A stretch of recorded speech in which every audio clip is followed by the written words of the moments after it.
How to refresh Twitter feed. Hey everyone, welcome back. In this video, I will show you how can you refresh or reset Twitter feed on your iPhone. So let's get started. First, open the Twitter or X app.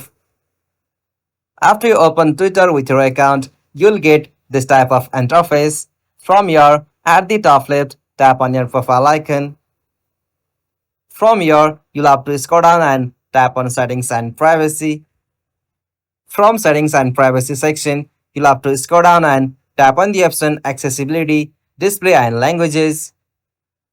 From this section, tap on data uses. And from here, as usual, come on the section storage. From here, tap on media storage. And from here, tap on clear media storage. Okay, tap on clear. After clear it, as you can also clear your web storage, for that tap on web storage. And from here tap on clear web page storage or clear all web storage. Alright, tap on clear.